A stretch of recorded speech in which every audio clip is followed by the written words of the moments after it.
It's the Opperman Report. Join digital forensic investigator and PI Ed Opperman for an in-depth discussion of conspiracy theories, strategy of New World Order resistance, high-profile court cases in the news, and interviews with expert guests and authors on these topics and more. It's the Opperman Report. And now, here is investigator Ed Opperman. Okay, welcome to the Opperman Report. I'm your host, private investigator Ed Opperman. I'm the president of Opperman Investigations and Digital Forensic Consulting.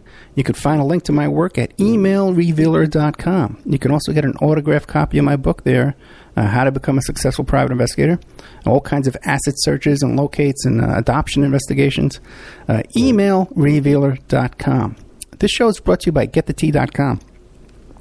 Life Change Tea. As you know, I've been drinking this tea now. Oh, boy, let me think. At least 60, 70 days now. Feeling great. I'm losing weight. My complexion is better, cleared up. My digestion is so much better. It really is a life-changing tea. I can't recommend it enough. I just, this morning I swam 30 laps this morning, rode my bike 20 miles. Check out, I put some pictures up on Facebook. We went on a hike the other day.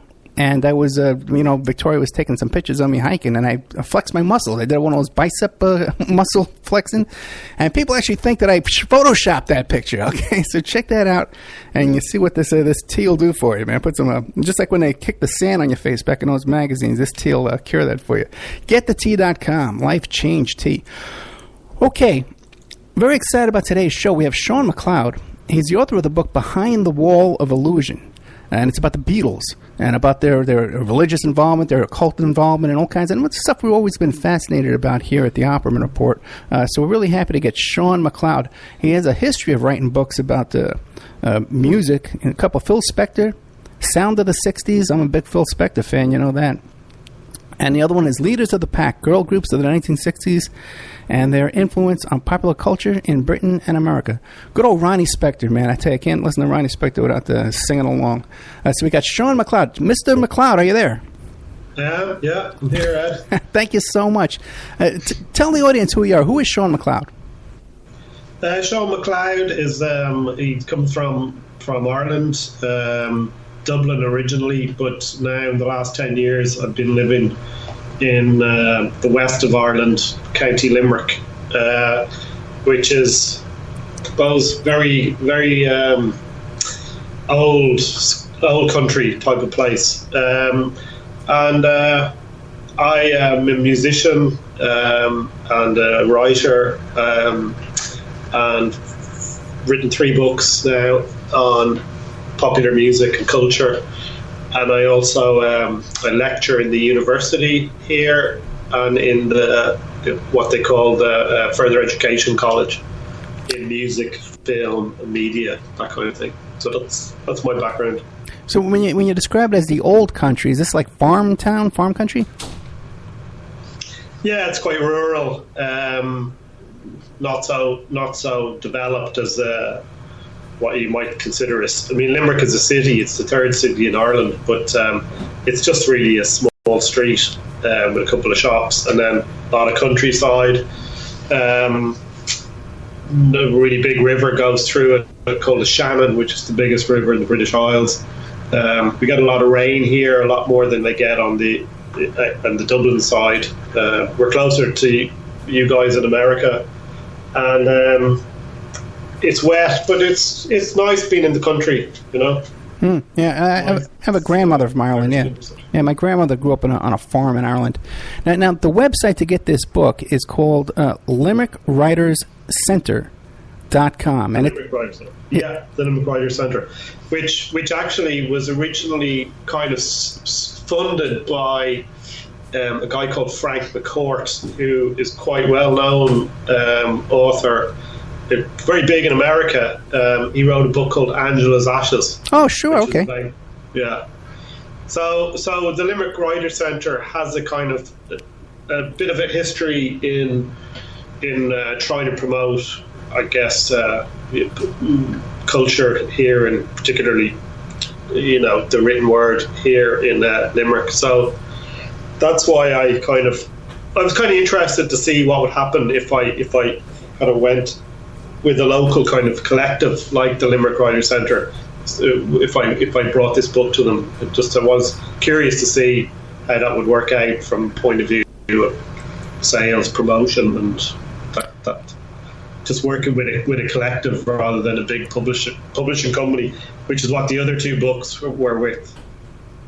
Yeah, and the book is called Behind the Wall of Illusion, and people need to be aware it's not available on Amazon, so you have to go to this website, Limerick Writers Centre, and Centre is spelled the old English way, C-E-N-T-R-E, not the American way, the way we spell things, C-E-N-T-E-R. Okay, so what can we find in this book, Behind the Wall? It's about the Beatles, right?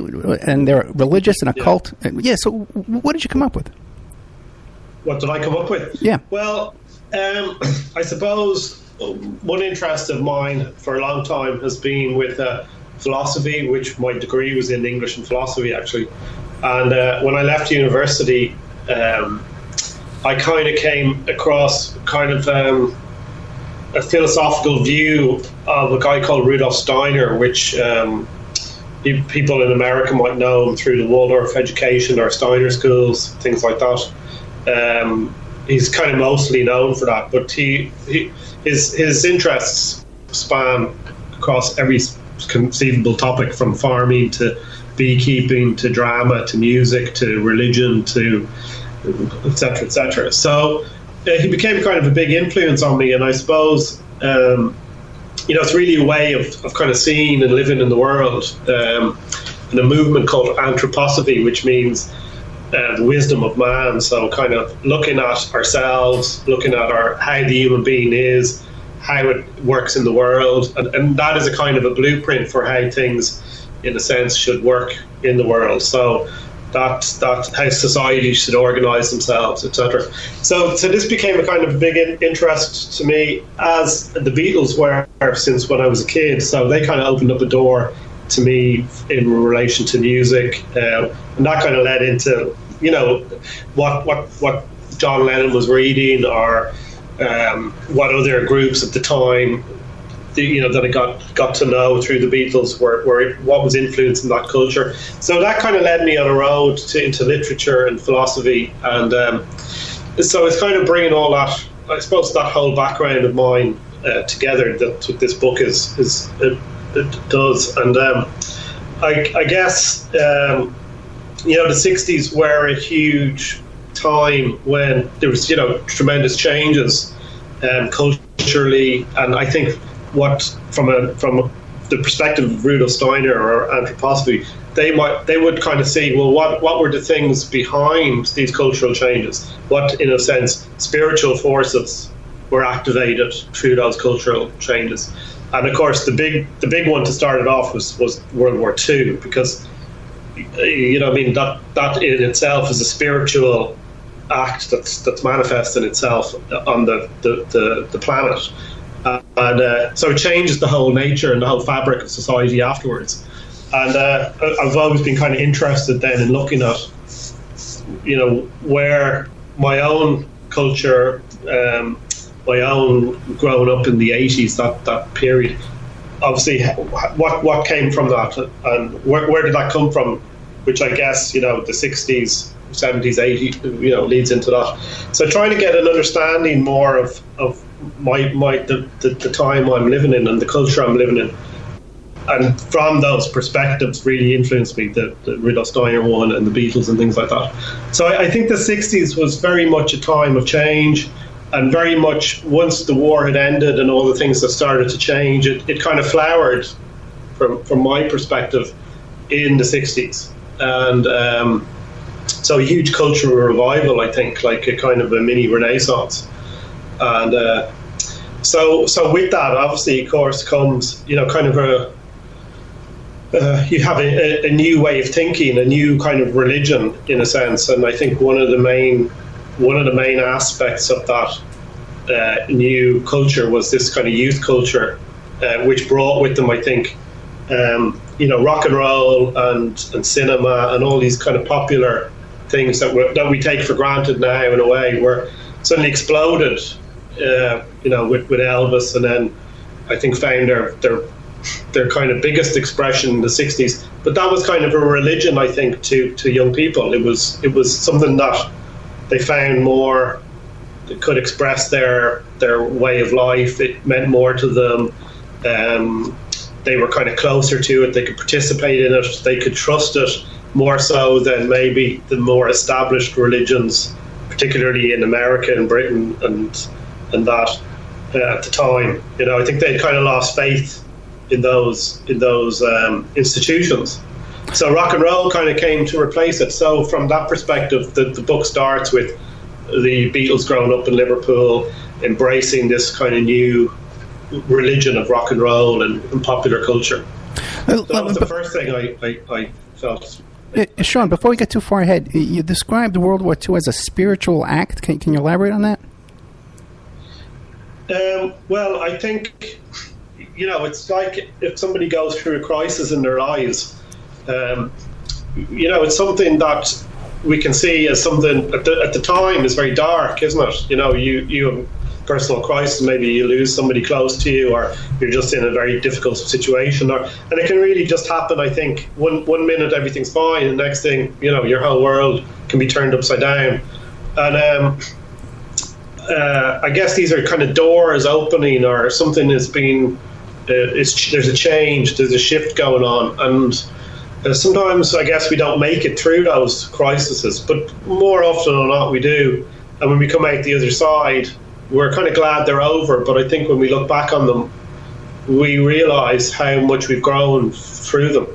And so to me, that's the kind of a spiritual development of the human being. You know, your own individual biography has many of those in it. And if people don't have them, I think, you know, they're either not really they're not really paying attention to what's going on in their lives, or, you know, they're very necessary. So each country has them as well. I mean, obviously America had quite a number of them. The Irish have had a lot of them.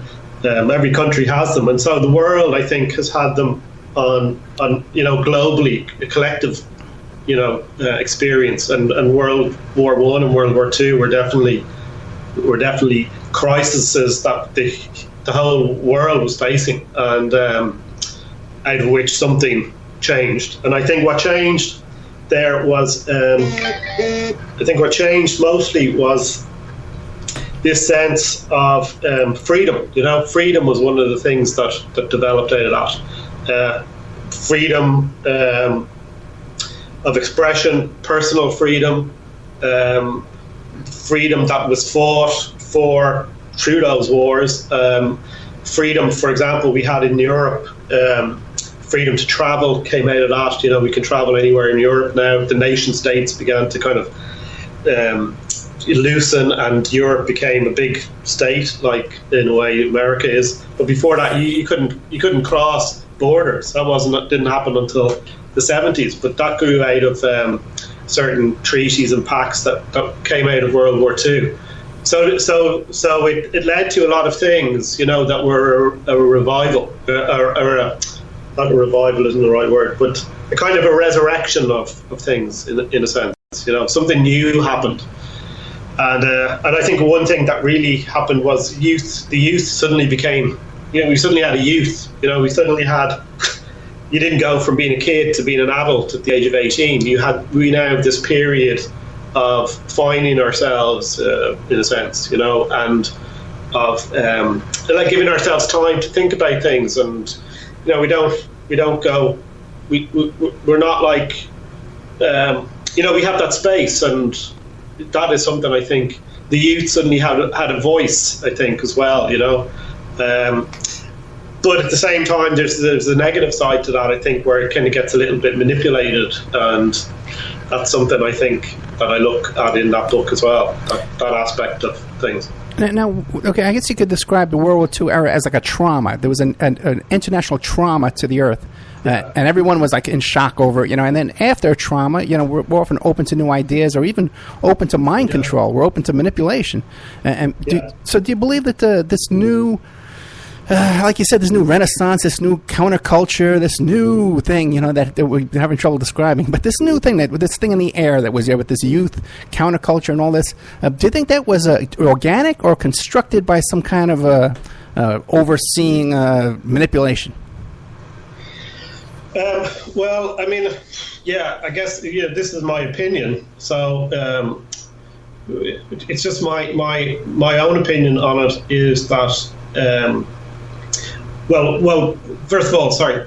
This first thing I'm going to say is not my opinion. I think it's fact. If anybody just looks at the world and looks at themselves or anything, we do have, for want of a better word, we don't want to get into the semantics of things. We have good and we have bad. They are relative in that, as I said before, you could experience a crisis, something bad can happen to you, but that could lead to something good later on down the road. And often you read about people, of course, who had a bad experience, but then they overcame that experience and that led them on to some kind of great, where they are today, and they recognise that was the moment that led them to that point. But so there is good and bad in a relative sense, and that's here. We experience it. Once we tell a lie, we can assume, well, that's not a good thing to do.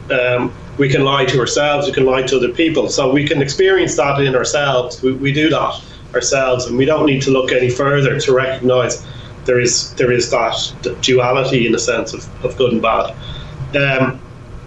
So the other thing that I could say after that, which is kind of really my opinion in a way, but from looking at spending a long time looking into these things, I think it's an opinion that is based on a lot of research and evidence that I've uncovered, and so I think there is this idea. If we look at a lot of things online, or particularly online, where you get a lot of this information, things to do with the 60s, to do with the Beatles, to do with the Tavistock Institute or mind control. I'm a bit skeptical about where some of those people are getting their information or where they're going or what the agendas there are. But I think there's a lot that suggests the whole thing is a mind control thing. The whole 60s, Renaissance was something like that. And I don't really buy that argument. But what I do think does happen is, something organic can grow out of, so we have this trauma, as you said, or this spiritual crisis, or this world crisis, the war, and things came out of that, which were technological advances, freedom. We had time, we had money, we had the sense that war is something that we really should try and avoid to all costs.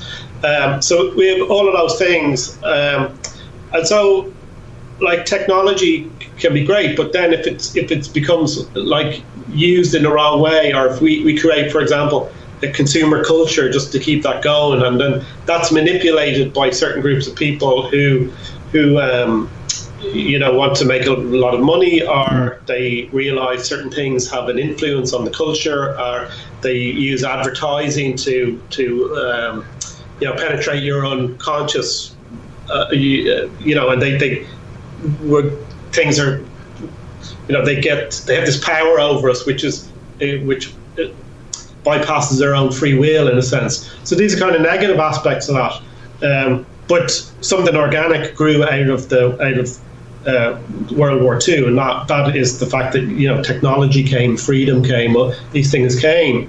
So I think with the 60s counterculture, or whatever way you want it, or just the pop culture of that period, I think it was very organic and very positive in the sense that, if you look at those early groups, some people might think they're manufactured and things like that, but the sense of joy and, just a sense of being alive is something, it's very kind of young, innocent, nearly teenage kind of feel to it, because that's what it is, and that's the teenager kind of grew out of that. So it's no surprise that it's like that, And I definitely, in my book on the girl groups, I kind of talk about that. There's tremendous innocence from those girl groups of 63. Not completely innocent, but there's a sense of innocence, a sense of something new, a sense of excitement. The songs express that. There's no labouring over the writing of the songs. And I think that's the same with a lot of these early 60s groups, groups that came around in the early 60s. just a kind of a freshness, a newness, a thing of something that just, it didn't seem too laboured or too thought about. It just comes about organically. And I think if you compare that to music, popular music today, there seems to be a lot more. It's thought about a lot more. It's marketed a lot more. It's the manufacturing of it is very different type than it was back in the early 60s. And I think you can see a very clear progression of those people, those young people, that group who are writing these songs, who were around at the time. They start to evolve and grow, and suddenly the music goes from being a very innocent teenage kind of very much about love and relationships, which what teenagers find themselves in at that stage, at that early teens. It grows into something a little bit more thoughtful, a little bit more introspective, and then that moves into something a little bit more kind of revolutionary and confrontational by the end of the 60s. And it nearly kind of charts the whole period of your teenage life, I think. You start off kind of innocent teenagers discovering girls and boys or whatever, then you kind of get a little bit more, adolescence comes along, you get a little bit more introspective, and then kind of rebellious by the end of it. By the time you're 16 or 17, you're wanting to leave home, or that kind of thing. Yeah, you have to emancipate yourself from your parents. You have to rebel and separate yourself from your parents. We got to take a little commercial break here. We're with Sean MacLeod. The book we're talking about today is Behind the Wall of Illusion. Now, you can get this book over at this website in Ireland called limerickWritersCentre.com. And that center is spelled CENTRE, and I'll have a link. The link will be up on the blog and on the website, and in iHeart and YouTube. There'll be a link in the description. The Limerick Writers Center. We'll be right back with more of Sean MacLeod and his fascinating book, Behind the Wall of Illusion, after these messages. And now a word from our sponsors. Hi folks, Ronnie here from Life Change Tea. There's a lot of hubbub about the ramifications of GMOs. First of all, what are GMOs? Genetically modified organisms. Yee! Man-made organisms entering our body, changing and damaging us from the inside out. What's our defense? First of all, not eating them. Second, cleansing from them when we do eat them. Thank God for Life Change Tea at getthetea.com. Life Change Tea cleanses from toxins, heavy metals, and helps flush GMOs out of your body. Our unique blend of herbs help cleanse you from the inside out, helping you feel refreshed and clean of yee. We also carry unique one-of-a-kind supplements. So order online at getthetea.com. That's getthetea.com. Rid yourself of the yee that contaminates your food and water. Go to getthetea.com. That's getthetea.com. Get the tea, your best defense. The Opperman Report is brought to you by SubhashTechnosis.com. Subhash Technosis is a search engine optimization and website design company. They're located in India, so you're going to save a lot of money and get top quality service. They offer all sorts of business process outsourcing, data entry, banking BPO services, recruitment process outsourcing, software testing, offshoring, research network, customer care, press release, content writing and distribution, and much, much more. Now, you can get a hold of Subhash Technosis by email at info@subhashtechnosis.com.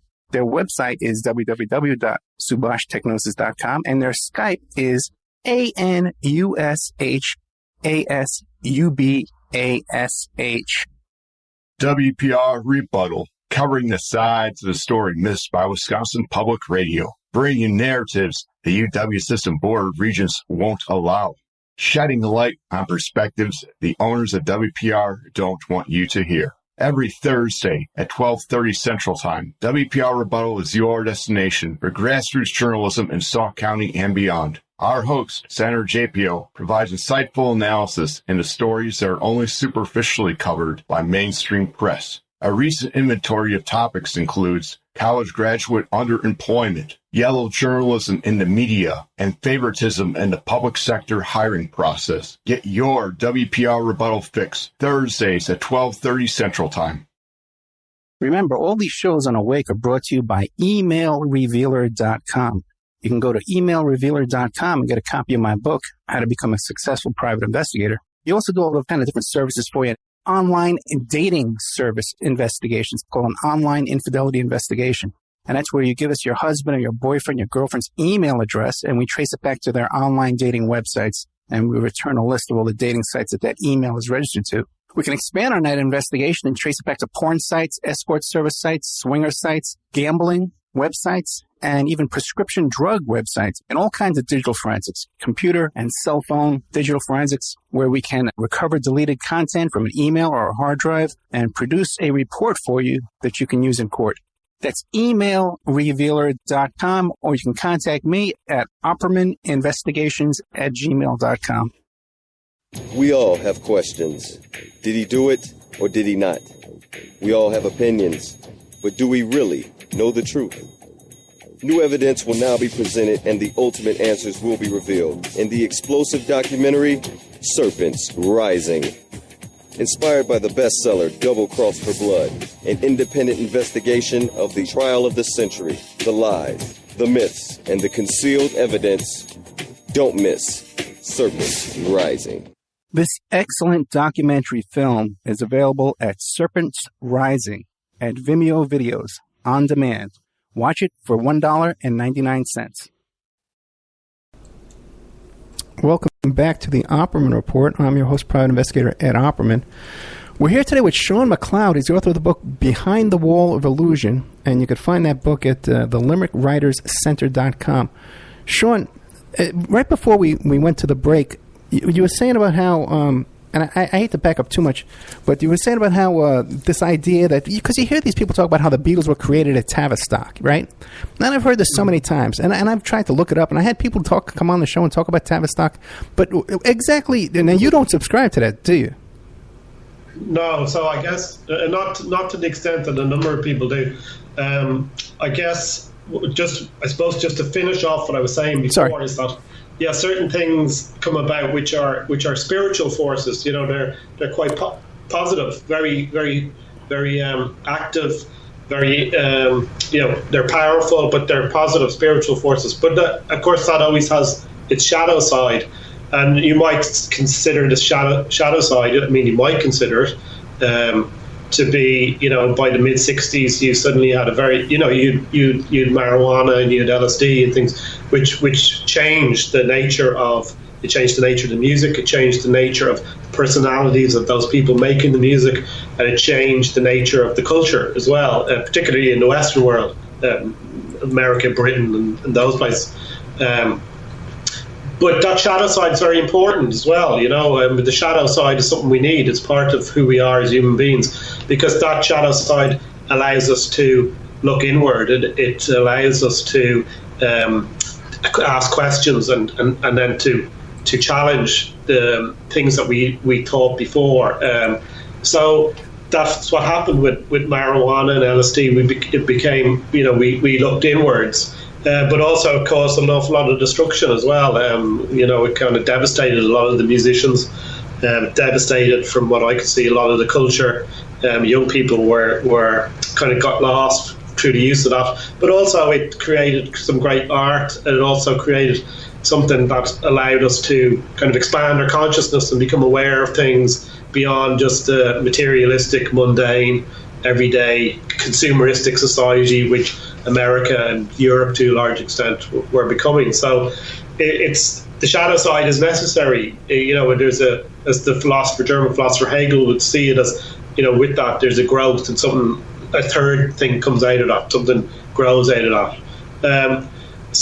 But also with that shadow side, I think, there are they're in a sense forces that we're aware of around us. They're not necessarily brought about by one particular person or group of people, although sometimes that can come through those people, and that those forces can come through those people, like I think it did with the Beatles. I think they were just a spiritual force was working through those four individuals together, and I think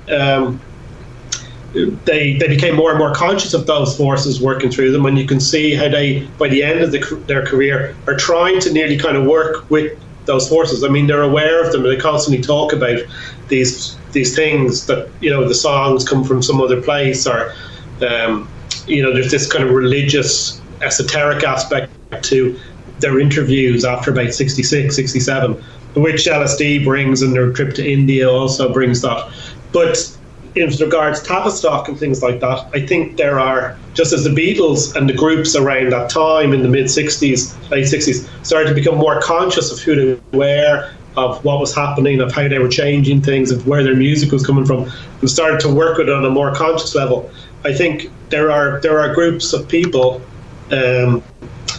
that are aware of things that are coming down the line. They're aware of what they need, what needs to be done to change, to how would you say, guide those things in order for certain results to come about that are favourable to those groups. So that's a negative thing, in my opinion, because it's consciously manipulating things in a way that is not often done with the awareness of the people that they're trying to manipulate. Do you know what I mean? Yeah, I do. So there is quite a large and quite, I think, substantial amount of evidence to suggest that though this LSD culture kind of flowered, and it seemed to be a natural evolution from, if you could imagine, where could the Beatles go after the first initial years of Beatlemania and the mop top and stuff like that? I mean, it had to go somewhere else. And when they met Bob Dylan and he introduced them to marijuana, and you suddenly had this emergence of rock and roll or pop music with this kind of folk, thoughtful, intellectual type of lyric. Suddenly you got a new whole type of genre of music. So you can see that, I think, with the Beatles when they move into their rubber soul, their kind of maybe Help, Rubber Soul, Revolver period, and then that accelerates into LSD because they're suddenly aware of a different state of consciousness with the marijuana, and then somehow into the culture creeps LSD, and it's given to them, the Beatles, by accident. So there's a kind of an organic thing in a way that happens and accidentally enters into their life. Now they were given it by a particular individual who may have done that on purpose, to kind of get them interested in it. But they did absorb it into their music, and then that led the music to go a different direction, and it led, because they were kind of leaders of the 60s culture, that led into the culture and other music like Hendrix or later Pink Floyd and stuff, this kind of psychedelic period, and so etc. So it's an organic growth, but I think that somewhere along the way there seems to have been groups of people who were aware of things that were happening. Definitely with the LSD, there were a number of people behind introducing it into the culture for very particular reasons, which seem to be quite nefarious as far as I can tell. So, and in the book, the title of the book, with the religious, occult, and esoteric world of the Beatles, I kind of use that word occult, even though it's not the right way to use the word occult, because the occult really just means things that are secret, But I think if things are kept, in this day and age, if things are kept secret from people, it tends to be not so good, because we're in a period of where we should be more mature and responsible about things. So keeping information from us is like keeping, it's okay to keep information from children because it might harm them. So I think occult schools in the past kept information from us when we were maybe not, in a sense. So we're in a democracy now, the world of democracy, which means we can take part in our own governance. So we've been given that responsibility. So keep things secret from us anymore is not really, we're not in that cultural period anymore. That was something for the past. So it's like a child becoming an adult. You don't keep secrets from them, or you tell them silly things that aren't true. You have to tell them, you have to give them the facts and let them make up their own mind about it, in a sense. But that's another issue, because we're also in a culture where we're not being taught anymore. I really feel we've been taught not to think, even though we have this ability to think and we have the freedom to think, and we're supposed to be told to think and learn how to think. In actual fact, we're kind of being denied that a lot through many different forms. And there seems to be a suggestion that LSD was a kind of a start to really disaffect people's ability to think. And there is some. I think there's some truth to that. So. I know I'm kind of rambling on. No, not at all. But I have a couple of questions for you. I have a couple of questions. One is because you say that we should have access to both sides of that we should have access to occult information and make up our own minds. But the thing is, if we're told in the Bible, that we shouldn't be dabbling in this kind of occult behavior and this kind of stuff, and there's nowhere that we're allowed to in media and news and stuff like that. Nothing from the Bible is ever taught anymore at all. We're only being taught now the other side. What other side? The occult side, do as thou wilt, is promoted. Yeah. Well, what's the question you're asking me? Do I think that's true or? Yeah. What do you make of that? Like, because you were saying that you think it's okay that we're adults now and that we should be exposed to this occult information. But if we're not also exposed to information from the Bible telling us not to dabble in these occult activities, how can we make a fair decision as adults? Well, again, I think for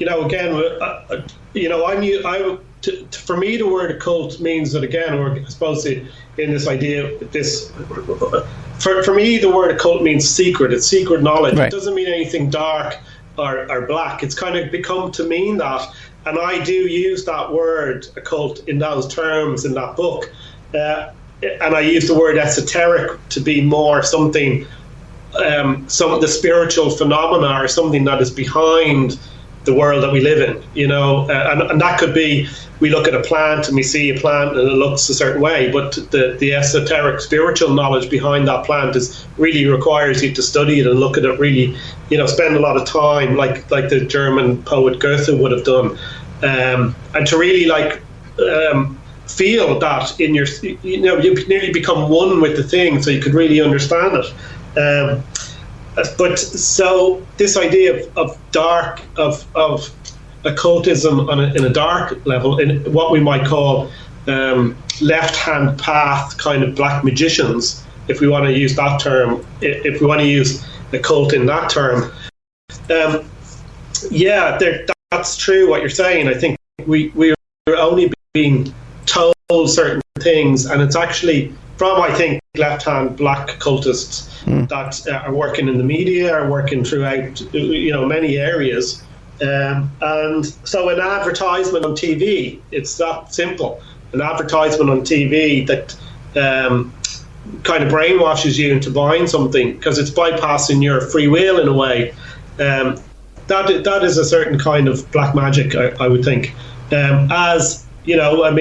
Smoking cigarettes, everybody knows that kids are naturally not drawn towards cigarettes, and when you get older, when you're in your late 20s, 30s, you tend not to be interested in those things if you haven't already started them. So that's not the case for everybody, but it's generally the case. So the best place to get people hooked on cigarettes, which I'm sure cigarette companies know very, very well, is when you're a teenager, because that's when you really start to smoke. That's when you're impressionable. So even though it's illegal to sell cigarettes, it is in this country anyway, to people under 18, the cigarette manufacturers know that that's the age they need to entice them into smoking. Otherwise, they don't have a potential market, for later on, for the years later on, when all the smokers that have passed on, they need the next generation to smoke, and they need to get them at 13 or 14. So they have to use, despite all the warnings on cigarette packets that you have here and the quite graphic images that they have, and say they know it doesn't work because that's not where those people. That's not where you capture somebody. You capture somebody in their feeling life. You feel like a cigarette. You don't think about having a cigarette. You feel like one. So trying to access them, trying to tell them stuff in their head is not going to work. So it's a kind of a game because they're telling you we're giving you a warning and stuff, but at the same time, that's not the area that's going to affect their decision making in regards to smoking. It's a feeling, right? Because they're not making it glamorous and not to smoke. They're not making it jingles and romantic not to smoke. They're not appealing to those kind of emotions to cause us not to. Yeah. So they appeal to emotions, and I think you get the same in a lot of industries. They appeal to the emotions. They bypass the the thinking aspect of the person, and that's the aspect that's free. We're free to think our own thoughts, and we're mature enough to be able to make those decisions. So, for example, we had an abortion referendum here in Ireland. We haven't had it where it's illegal in this country, but you might have heard it was passed yesterday on Friday. And I think that was a campaign really where that wasn't really the yes vote wanted to be passed. It was an agenda that's been set off quite far down the road. But in order to get people to think that they're thinking for themselves, they have to make them think that, well, I'm voting freely out of my own, ability to think for myself, etc. But I really don't think so. I think the big problem we have, just like you're talking about today, is we use a lot of things to manipulate people into thinking that they need to think like this. So, for example, human rights might be one. They're labels that are put on things to make people think that they're thinking for good causes, right? Or for in a good way. You often get this, what they call the pincher effect, where you might hear of the kind of Hegelian system where problem, reaction, solution. So they set up a problem, and then there's a reaction to it, and then they come in with the solution. So they've kind of manipulated the people to cry out for the thing that was there at the beginning of the whole agenda. They public relations, or do you know what I mean? So I think that in that sense, these occult groups were possibly behind certain aspects of the 60s. There are lots of groups behind it, in the sense of there's people out to manipulate the Beatles and that culture for money. There's people out to manipulate it for their own personal prestige. There's people out to manipulate it for deeper reasons, because they want culture to go a certain way. And I think the Beatles were very, very. I definitely think Lennon and Harrison were very in tune with that at some point, which is why they got very disillusioned with being Beatles and being manipulated in many ways. And I think there's quite enough evidence that shows that, in terms of their comments on being Beatles or that period of their life. Harrison, before he died, became a supporter of what's called the Natural Party, is that what it's called, which basically was he said, to make people become more conscious of themselves and more conscious of the world they live in, which of course he said it's not what politicians want people to do. So they don't want us to become very conscious of what's going on, in a way. So it's easier. So they were quite aware, I think, of those forces there, behind in certain aspects of their career or their life. Yeah. Just the other day, I was listening to Breakfast with the Beatles. We have it here every Saturday and Sunday morning.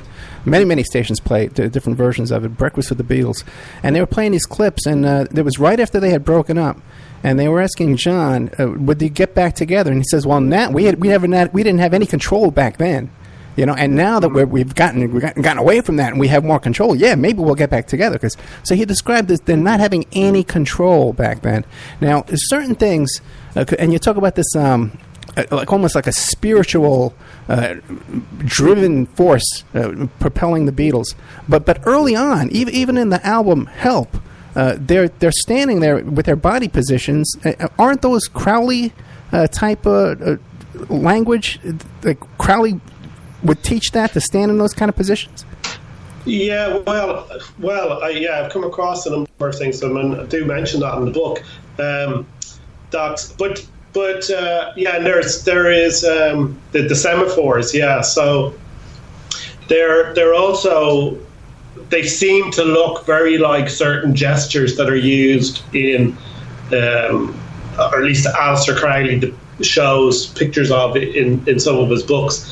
But I think there's a few things there, and in the film itself, the film for Help, there's a lot of esotericism in it. There's this whole Indian thing, right? And there's a real negative reaction funnily enough, to India, to this what you might call esoteric knowledge coming from the East, and which in a way is there's wonderful knowledge there, but whether it's right for the West or not in this time is a different thing, and whether there was forces, which I do mention in the book, and which certain people have pointed to, that certain Eastern traditions that are not necessarily healthy for the West were brought in very specifically to disrupt and to cause confusion and chaos within the West and within our consciousness. I think it's possible that these things got into the work, but I think you have to look at, first of all, artists. There was photographers who took the pictures. There was other people around them that were kind of interested in these things and may have influenced the Beatles, and most definitely did influence the Beatles in how they interacted with these things like Crowley or the occult, or just artists in general and philosophers and other writers. These people introduced them to lots of things which they needed to do in order for them to then expand and have things to think about and talk about and think about. And Crowley seemed to be one of the things that was kind of interest to the counterculture, particularly in Britain and to some extent maybe in America. As was Tolkien's Lord of the Rings, as was other kind of science fiction and kind of mystical works. Alice in Wonderland was obviously a big influence because Lennon had been influenced by that whole tradition of Victorian fairy tales and that kind of thing from his childhood. And so whether they are specifically, dabbling in the kind of occult magic of Crowley themselves, I find it a bit hard to. I don't think that that's the case. There may be others around them that were using the Beatles there to plant certain things, and I think that's more likely. And in that sense, the Beatles were not free to be totally in control of everything they did. But the reason why I say I don't think the Beatles were so influenced by, we were so consciously involved in that whole thing, particularly around that period, is because, first of all, they were very busy writing songs, they were very busy touring, they were very busy making films, they were very busy doing interviews and other things. I just don't know how they would have dedicated so much time to really getting to know Crowleyan magic or other types of magic. I think it's something you'd probably have to spend a long time studying and practicing. And I just don't think at that point in their careers, I mean, that's only around 65, so they're only three, they're just on a roller coaster then. And I think I don't think it's possible that they would have known too much. It's more probable that later on, after the Beatles, that they had more time and they were a bit more mature and probably could absorb that stuff much easier. And they were only kids really then, running around. What were they interested in? Getting rich and meeting girls and playing their music. I don't think they were that interested in black magic or Crowley or anything at that point. But there were maybe people around them that allowed those influences to creep into the music, and therefore once it's there in the culture and very much in popular culture, then it maybe kind of starts to exert an influence. But I don't think, there's a lot made about Crowley, and I think Crowley is, I'm not saying he's not a negative influence or something like that, but there's certainly much darker occultists than Crowley around, Crowley was really someone who had an interest and dabbled in those things, but I don't think he was really that adept as some people, others maybe would have been, who we probably won't even ever hear about, because that's how adept they are. They're very much in the shadows.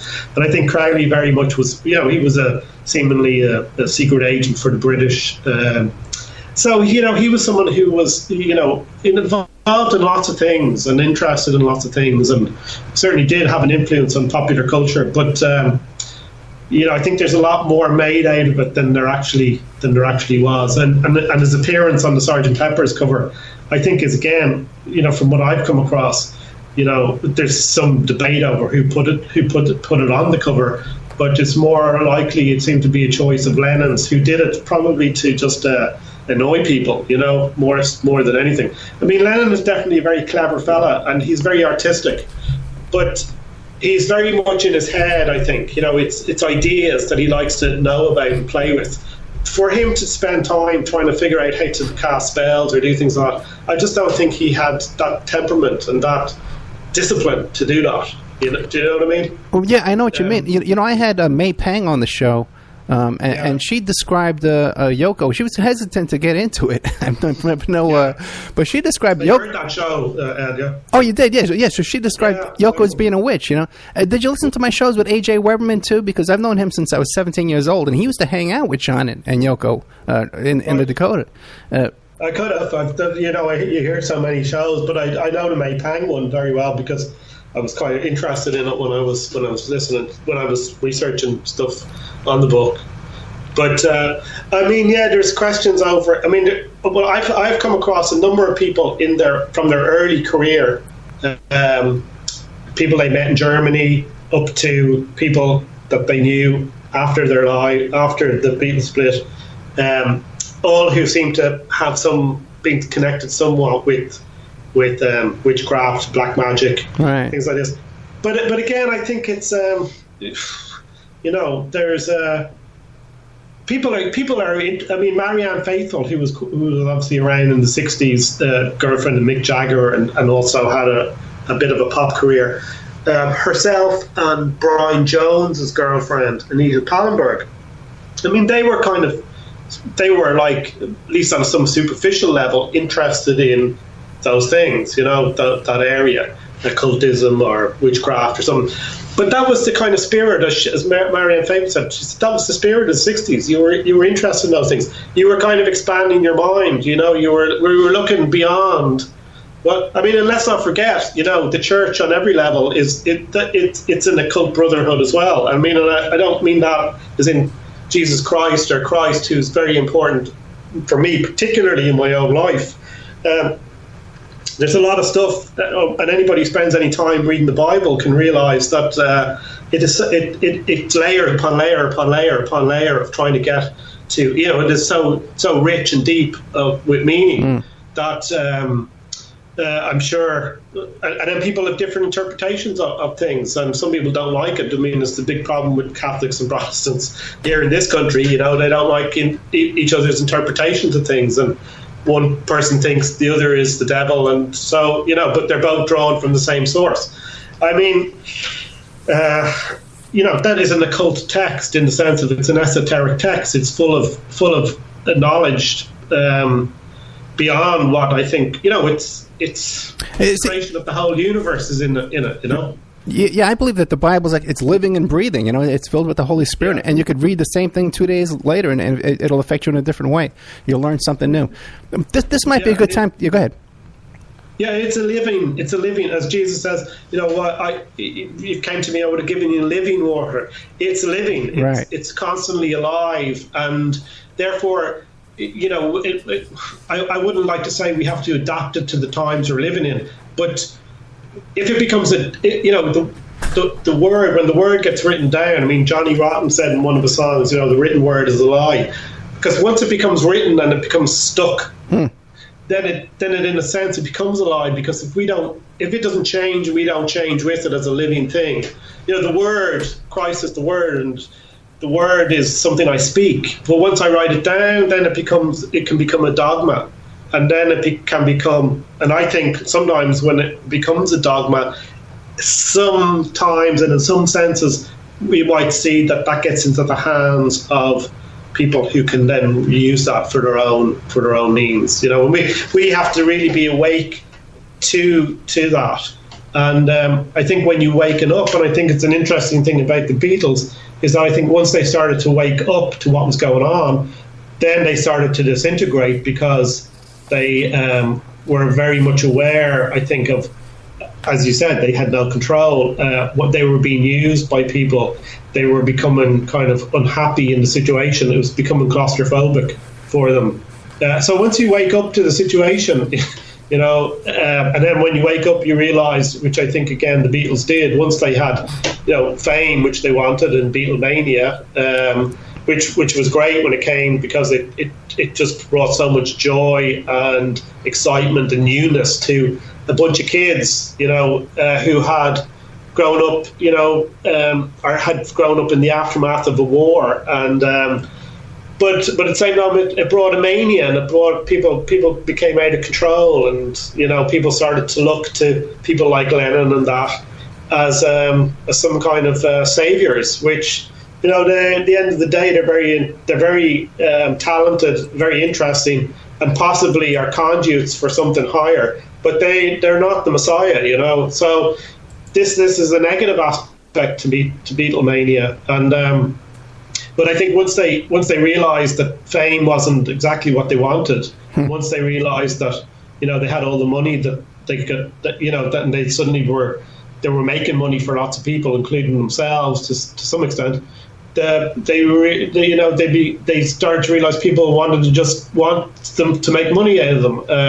So the wealth wasn't enough. So then they turned to LSD and to mind expansion, and that wasn't enough, because that's a dangerous path to go down in many ways.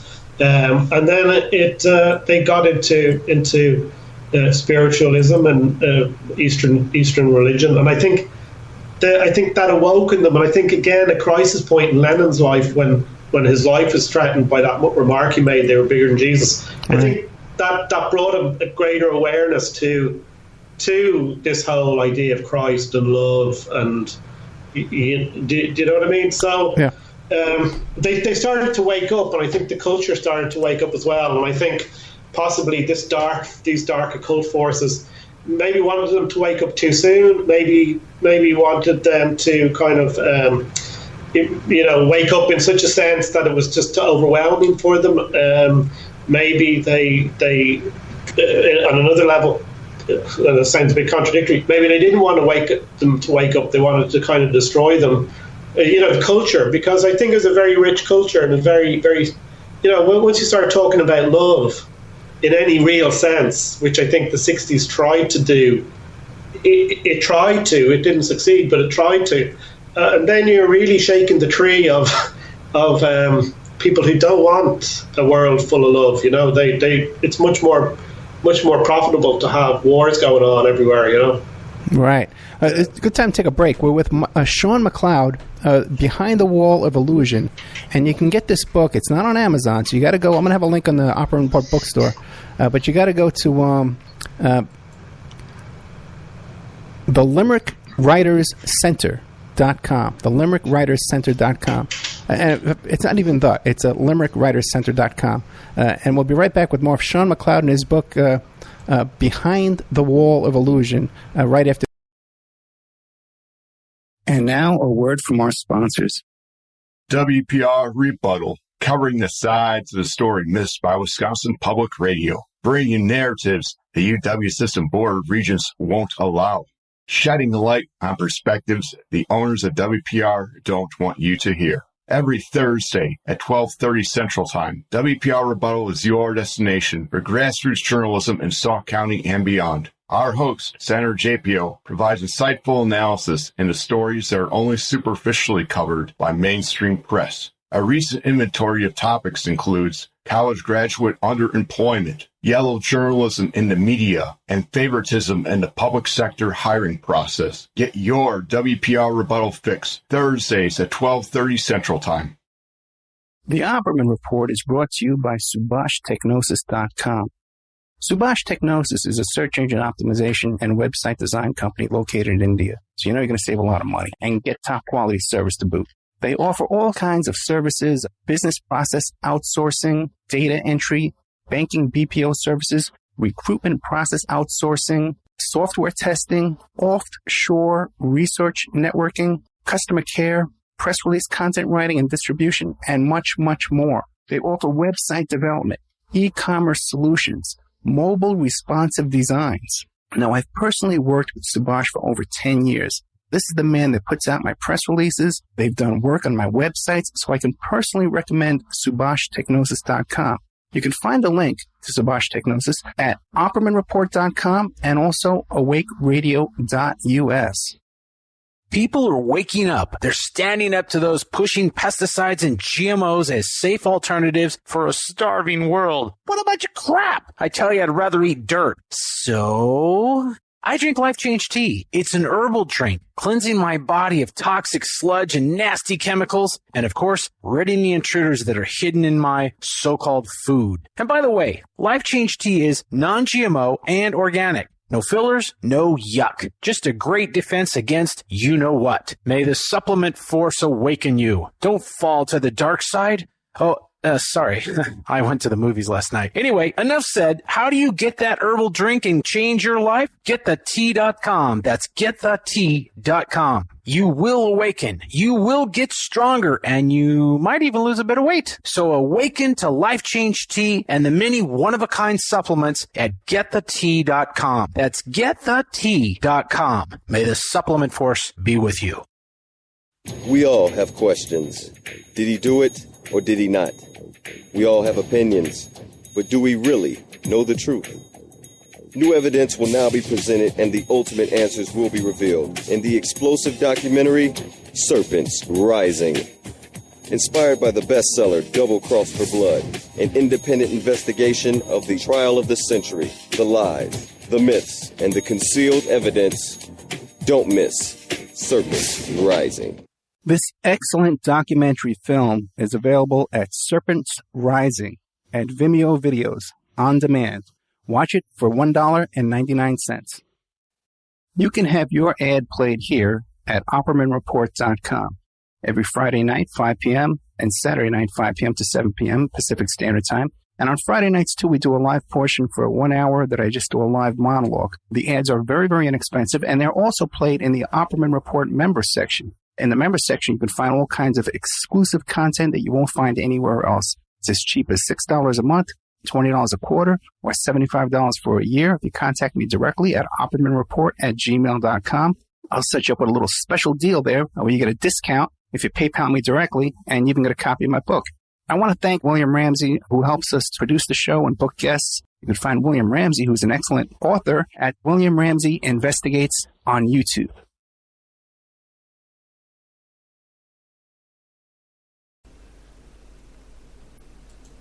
Welcome back to the Opperman Report. I'm your host, Private Investigator Ed Opperman. We're here today with Sean MacLeod. The book is Behind the Wall of Illusion, and you can get it at the LimerickWritersCenter.com. LimerickWritersCenter.com. Sean MacLeod. Sean, did you look into Paul's friendship with William S. Burroughs? Yeah. Okay, what'd you come up with there? Again, I think that friendship is, it wasn't from what I came across, it wasn't anything of any real depth. Because you have to remember, these guys are off touring a lot. They're in the studio a lot there, but so their lives are on the road quite a lot of the time. I mean, I know by 1967 that had kind of stopped, but up until that time, they were just so busy. And as Lennon said, while everyone else was goofing off during the 60s, they were working 24 hours a day. So I don't think they had really time to kind of to have these very, to build up any kind of real deep relationships. But I think that comes more through McCartney's connection with the Indica Gallery, right, which is an interesting thing. I think people should maybe look more at those things, because the Indica Gallery was a group of people. I'm not sure if your listeners know, but they were they were writers and artists. And two people, particularly a guy called Robert Fraser, who was a kind of impresario. He was an art dealer. He would very connected with people, and he was friendly with McCartney through a guy called Barry Mills, who was McCartney's biographer actually later on, and that was through Peter Asher, who was friends with Barry Mills, and through Paul was dating his sister, was his fiance, Jane Asher. All right. So there was a connection there, and their interest from what I gather is they were kind of intellectuals, and at the early 60s they kind of wanted to bring about a kind of a counterculture that was based on a dream that Carl Jung had, where he saw kind of the new era, the new culture being. He had a dream apparently, and he saw this. It was basically this new culture would be in Liverpool. I think he saw it as this kind of counterculture, alternative culture, artist-based culture. But they kind of wanted to be the ones that initiated that. These intellectuals in the Indica, what became the Indica Gallery and Indica Bookstore, and but they wanted it to happen in London. So they kind of promoted that. So here again is a kind of an organic connection between, obviously, Paul meets Jane Asher. Jane Asher is from a family very kind of upper middle class in a way. The father was quite a well-known doctor, I think, and the mother was a music teacher who actually apparently taught George Martin, the Beatles producer, clarinet when he was younger. So it's strange that these connections are still there, and Paul somehow meets them. Jane Asher was an actress, and he met her at some show. They started to go out together. He gets to know the brother well, and gets to know. So these links are organic. They're not created by the Tavistock Institution or the CIA or MI5 or anything like that.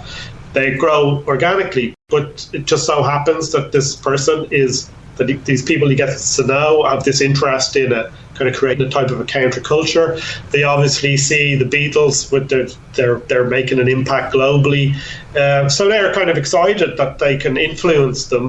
They had all these, most of the strange books that they would come across, and people like Burroughs or other avant-garde composers that they would introduce McCartney to. McCartney, I think, particularly was interested in hanging around with these people because he saw it as a way to get good sources for songs and to get ideas. Very, very clever McCartney in that way, but he doesn't have the fire in the sense that Lennon would have. That kind of just grit and edginess. So I think he also borrowed these things very much consciously to give himself some kind of, to make himself not seem as quite as boring next to Lennon. And I think Lennon was interested in that there was fascinating stuff going on. But, Lennon very much a person who I think lives in his own world and in his own head, and he would spend a lot of time on his own, doing his own thing. And I think he had always done that from a young age. So McCartney was a real social guy. These people get all these ideas and bring them back to the group. And that was his kind of contribution in a kind of, in really becoming an artist rather than just a pop musician or pop singer. Whereas I think Lennon's came more from himself and the things that he was interested in as he had always been as a child. The books that he read and the imagination that he had, and also the quite difficult life that he had, without kind of losing his parents and that kind of thing, which brought us kind of an inner artistic, expression.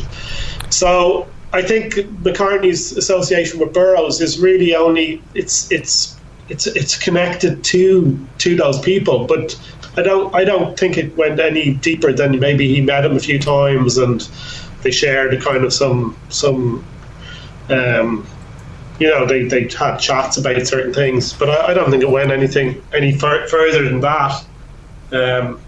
He borrowed some of the techniques from Burroughs when they were using tape loops and stuff like that. Yeah, the reverse stuff. He said that Burroughs was teaching him how to play stuff in reverse. Now, what about the connection between the Protestant Church of the Final Judgment and the Indica Gallery and McCartney and stuff like that?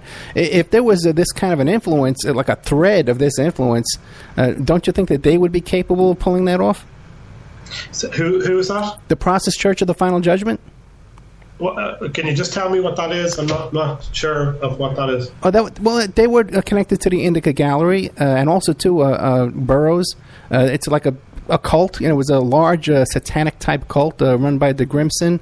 They were based originally in London. Associated with Charles Manson, associated with the Son of Sam murders over here. You're not familiar with that at all? Right. I think I came across something to do with that. All right, yeah. For whatever reason, it didn't lead me down any road to investigate. Not that it isn't worthy of it, but I don't know. I'm not so familiar with it, but I think I'm familiar with there's a site called Occult Beatles. The chap goes into that quite a bit, and all these various connections. But I found them to be, and I'm not saying that they are, I found some of them to be a little bit, I didn't find anything really substantial to follow, He also suggests there was connections there to the Beatles and the Profumo scandal at the time. And but I do see... Wait, I'm sorry, what scandal? There are these kind of strange associations, all right, because I know that McCartney was on he was one of the sponsors of the Monterey Festival, which is where Manson and a few other people, kind of pop musicians at the time, I think maybe it was Terry Melcher, right, Birds producer stuff, were going around handing out free LSD, and that was really where that whole LSD culture took off in the Monterey Festival. Now, the fact that McCartney's a sponsor of it, I don't know if that really means that he was aware of them going around giving out LSD, and and of course the famous interview he gives where he's asked did he take LSD on TV, and he says yes. So this idea of promoting it, but there's lots of things you can read, I guess, into those things. And again, I'm just a little bit not sure of what a lot of these how powerful these groups are, or how. There's something a little bit not quite right with certain things there, and certainly, there's definitely the possibility that through the Beatles, and I think most definitely these influences come. So, as I said earlier, the Crowley, the signs of Crowley, or other things like that creep in. But I don't know how conscious or aware the Beatles were at the time of that happening. But definitely, like anything, I think people were using them to influence culture in some way. So, they're the conscious forces. What I would use the word here, occult, to mean the occult forces that found their way into the culture through and into the mainstream through the Beatles. I don't think the Beatles were overly consciously aware of it at the time, during the mid-60s or that. I don't find that to be the case, Yeah, it seems like John was oblivious to the influence that Yoko was having over him, and she was a devotee of hypnotism and all kinds of stuff, And it just seems like they were oblivious. That Ed is, I think, there's all sorts of strange stuff going on there, and I do think that, and even the stories that they tell about, McCartney was interviewed on the, what's this very famous American talk show guy that you have there, Lawrence Stern, is it? Howard Stern? Howard Stern okay. Show. And this question comes up of, how did Yoko apparently says she didn't know who the Beatles were, and she didn't know who Lennon was, but we know, and McCartney even says it in this interview, that he had met her first, and she kind of did know who the Beatles were, even though she had told John that she didn't know who they were. And I think that seemed to impress him, the fact that, here's somebody who doesn't know who I am and doesn't know anything about me. And in that sense, but so clearly, McCartney is telling us a different story to what seems to be the case, that she did know who the Beatles were. And McCartney suggesting that, well, she didn't, but at the same time he lets it slip that she did, and Howard Stern starts to probe into that when he slips up on it, but he just kind of seems to brush it away. So, but I think again that is it's a trait of McCartney's. He's a Gemini, and he's very the two sides of the Gemini figure. You don't know which side you're getting, so it's a kind of a slightly dual personality, and it kind of plays with you a little bit, I think, and plays with this. I think the Beatles author who wrote the book Shout, whose name just escapes me for the moment, but he says McCartney, we can't ask McCartney anything about the Beatles because he doesn't tell. He tells you, he just lies. He tells you a different story all the time, I think interesting when we go to the Paul is dead thing. There's a lot of stuff that I think, from what I've come across actually since writing the book, which really confirm more that this is something that's been perpetrated to a large extent, I think, or to some extent, I think, I'm pretty sure of it, by McCartney himself,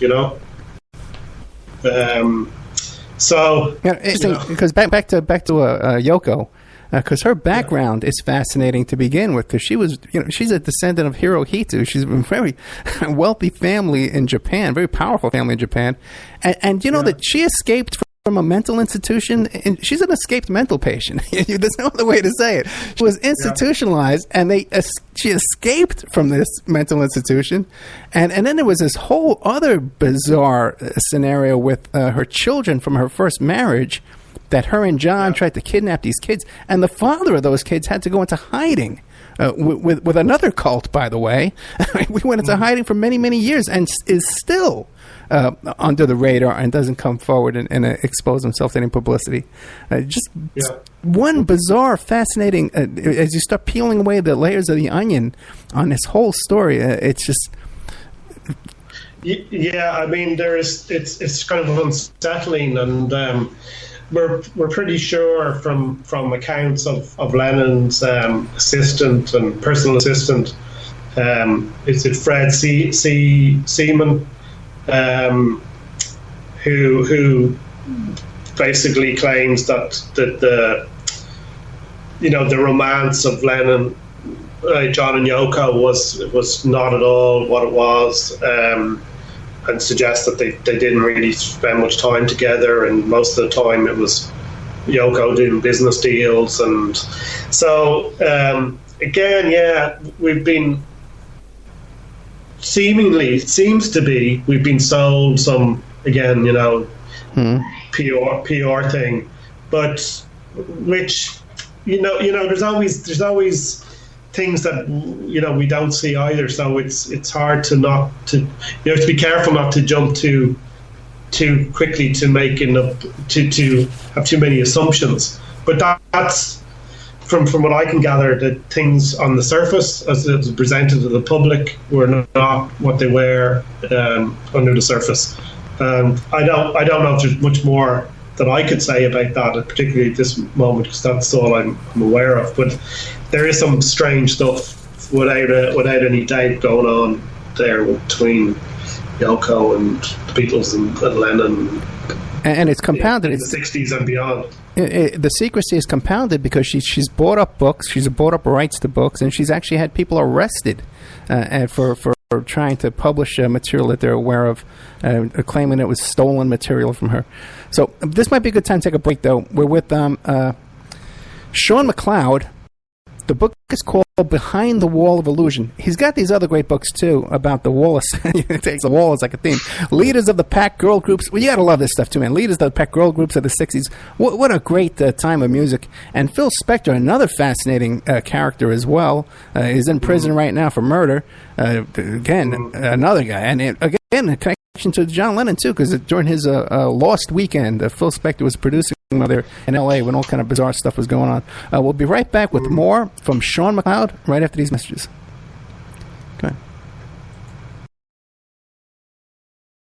The Opperman Report is brought to you by SubhashTechnosis.com. Subhash Technosis is a search engine optimization and website design company located in India. So you know you're going to save a lot of money and get top quality service to boot.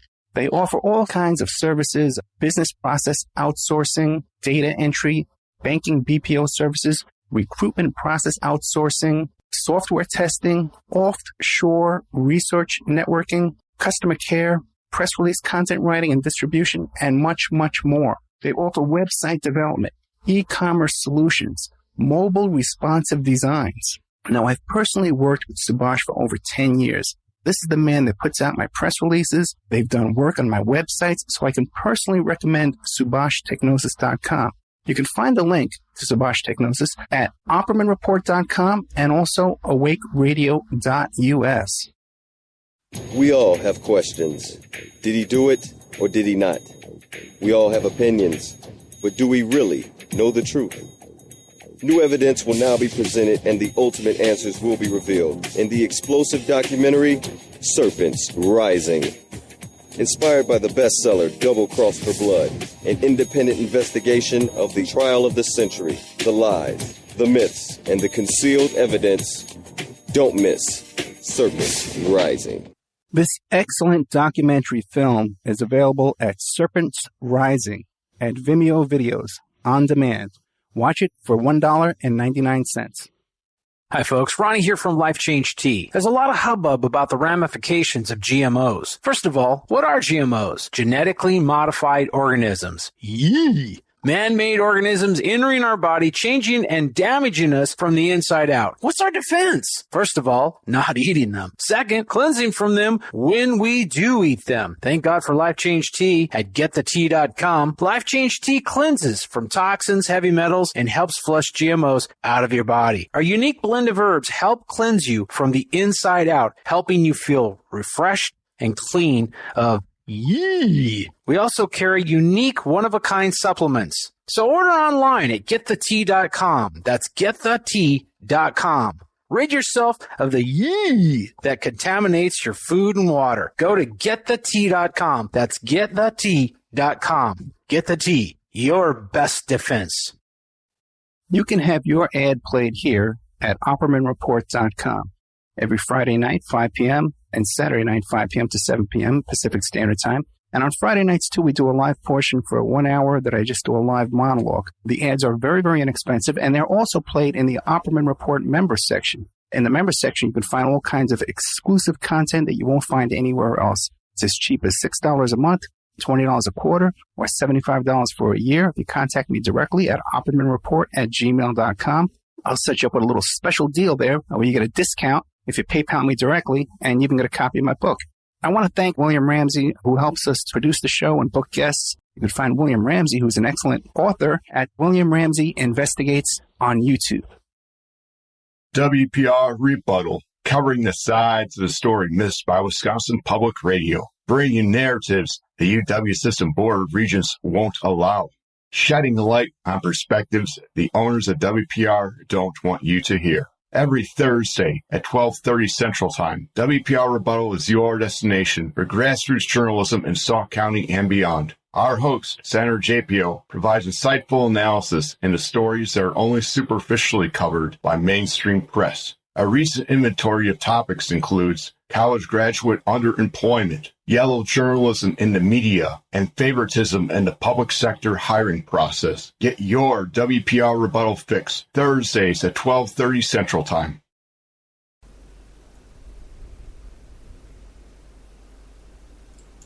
Okay, welcome back to the Opperman Report. I'm your host, Private Investigator Ed Opperman. We're here today with John MacLeod, author of the book Behind the Wall of Illusion. You can get the book at the Limerick Writers Center, limerickwriterscenter.com. Sean, now, we've been talking about the I guess the Beatles' spirituality, their faith and whatever. They were into Eastern mysticism, meditation. They went on a drug phase. What about, and Dylan became a born-again Christian, at least at one point of his life. What about the Beatles? Did they ever dabble in Christianity? Well, I think so. I mean, there's quite a number of references they have to Christ as a being. And I think, Lennon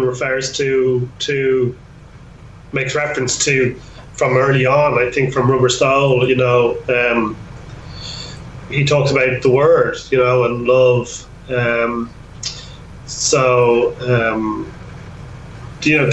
There's clearly an influence there, clearly something that interested him.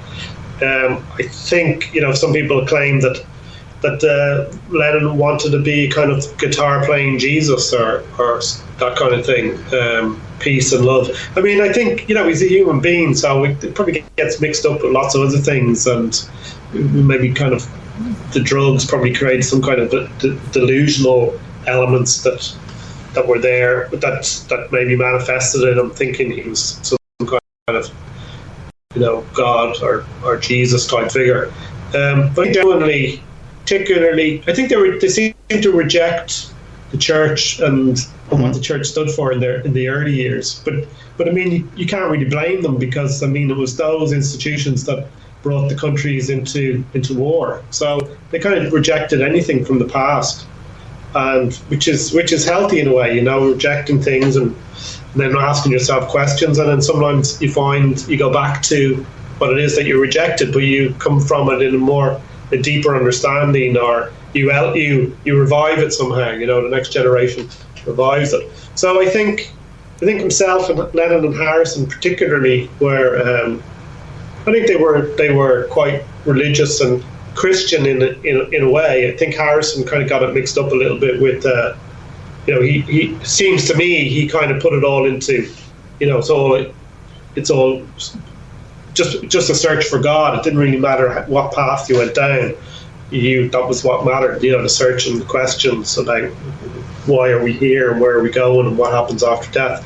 And I think they are. That's where. If you're asking those questions, for me, you're on a good path to think there is something beyond just the here and now, and the materialistic world is not the be all of it. It's not everything. We're a spiritual being as much as we are a physical being, and but I think he seemed to mix them all up, and for me, Harrison seemed to kind of mix them up a little bit, and for me, there's dangers in doing that. It's a very kind of new age thing, but if you're asking those questions, it's better than rejecting it all. And I think Lennon very much, it's a personal thing for him. I mean, that song God, he rejects all of these things. He rejects any kind of iconic figure, whether it's the Beatles or Dylan or Elvis or Kennedy or Taro or Buddha or Jesus. He says, he rejects them, and I think that's healthy in a sense as well, because the idea of Jesus is something that, as I said earlier, the Protestants here have one idea, and then the Catholics have another idea. So people hijack these ideas, these what become symbols or icons or something. They can hijack them and they can turn them into something that they're not. And I think what Lennon's answer to that was, well, you have to find the answer in yourself. You have to go into yourself and find the Christ within yourself. Whether Lennon put it in particularly in those terms, but I have heard him saying in interviews, he's very Christian, a very religious fellow. Christ is something that means something to him. Dying is just like stepping from one car into another. So belief in some kind of afterworld. I think if saying something like imagine where this idea of kind of a secular world, possibly, and I know people have used that to kind of, if we were all just living here in peace, it would be wonderful, and no religion, and maybe that's they're seeing that in a sense, particularly I suppose Christian type people. And maybe that's the case. Maybe that's what Lennon did believe. I don't think he's. I don't think he necessarily means that. I think he just means that people do abuse religion. It's tension, strife, and war, and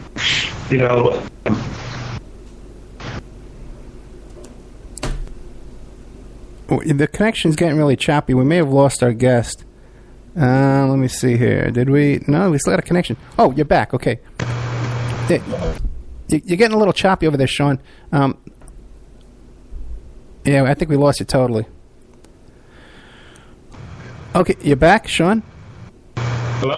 Yeah. Yeah. Yeah, you're a little choppy there. Let me ask you a question now, because I'd like to ask you a little bit about Phil Spector and about Ronnie Spector and the girls. But before we get to that, is there anything that's covered in your book that we haven't covered today that you want to sum up for us?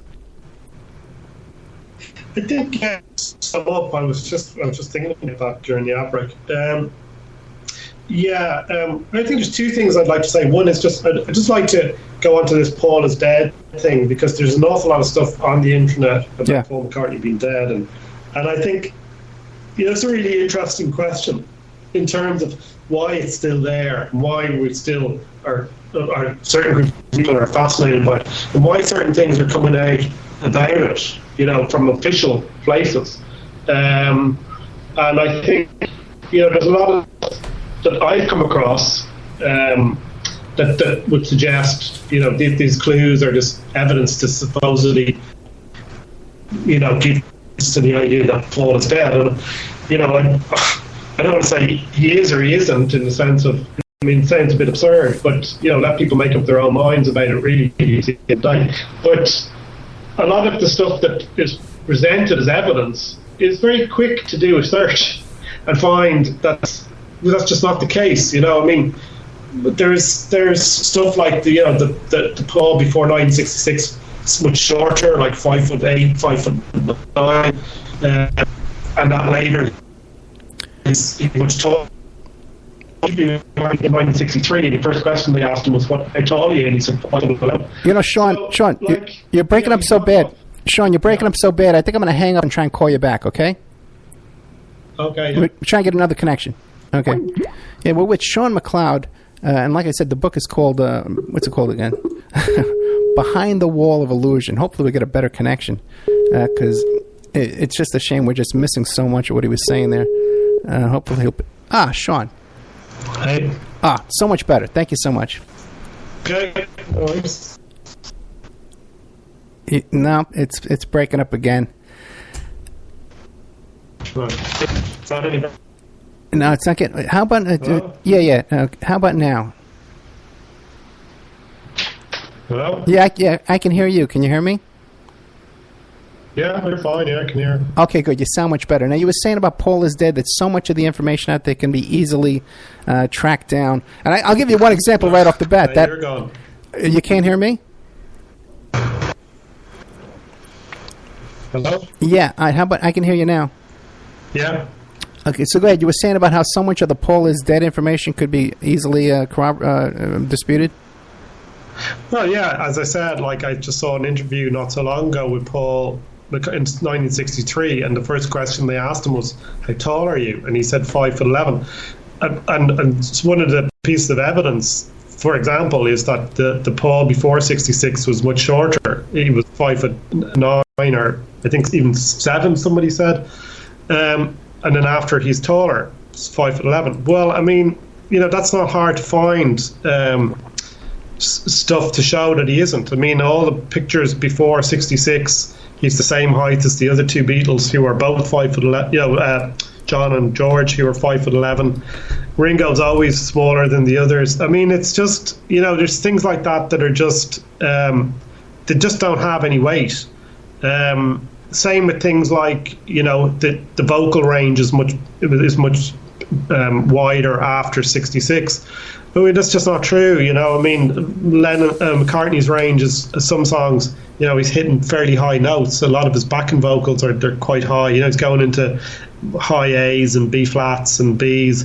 The style changes into 67, 68, but the whole culture has moved from pop music into rock music. So you're going to get a lot more screaming and a lot more, these kind of high vocal yells that you get in the later part of the 60s, as opposed to the earlier part. The songs are longer, everything's more intricate musically. So yeah, he's going to be stretched. Everything is stretched. The solos are stretched. The playing is stretched. The songs are becoming more complicated. So, but So I think there's a lot of stuff there that's very easy to dismiss. So it leaves a problem, which is a bigger problem, as to why there is all. I mean, I gave a talk in the Hunt Museum here in Limerick when I was launching the book a couple of months ago now, and someone came up to me.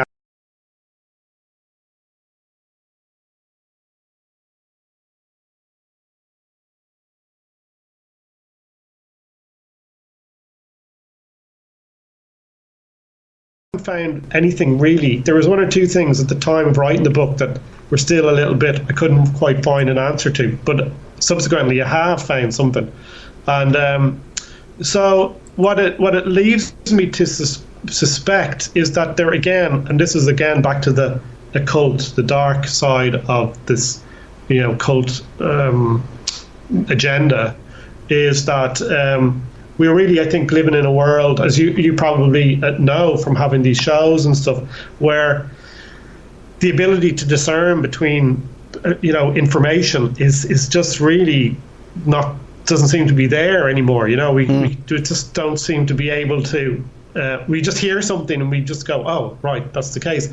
And what's interesting about this Paul is Dead stuff is one of the books I have on it is by a guy called Nicholas Collerstrom, who has done a lot of research into areas such as 7/7 bombings in London and a lot of other kind of conspiracy type stuff, which is I found to be quite interesting and quite well, examined or researched. But when I read his book on the Paul is Dead thing, basically bundling it all into kind of, it's the CIA, operation, there's dark forces behind it, etc., etc. A lot of the evidence he presents, you're just thinking, but this is just absurd. There's very easy, it's just not true. And he presents it in such a way that you can only see it as purposely misleading the reader.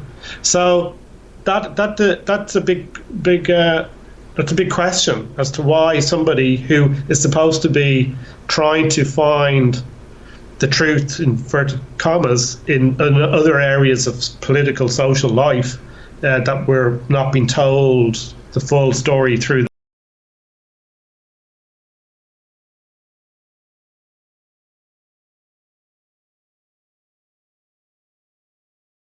The point I'm making is this whole Paul is Dead thing, to me, is more interesting in that where, what's the ability for the general public to be able to discern between what is good, solid evidence for things and what's very flimsy, really unsubstantial evidence. And it seems they're more interested a lot of the time in the sensationalization of things rather than actually finding out what is, finding out proper answers to questions that really are based in some kind of logic. And I think that's a very interesting concern for the moment, because a lot of these things, I think, particularly with the internet and this idea of the battle for the fourth world, is it the battle for the mind or whatever is kind of going on now, and the internet very much central in that, I think is something to be very concerned about for particularly younger generation, who have come into this world and know, they're completely immersed in the internet, and that's, that only kind of came to me when I was an adult, so I was a little bit more prepared for the internet. But for the other generations, there's a lot of stuff going on the internet that's very difficult to know what's real and what's not real, and if it's affecting their ability to form logical, coherent, arguments, then that's a bit worrying, I think. It seems like whatever bizarre story is out there, it creates like a baseline, and then every theory beyond that is trying to prove that one to be true. And then even if the one argument after another is knocked down, it's that they go right back to that baseline of the theory, and can never return back to the first step of what really happened. Well, I think that's a result of what we might call, I suppose, postmodernism, and people point to things like the Frankfurt School or people like Foucault and Derrida here in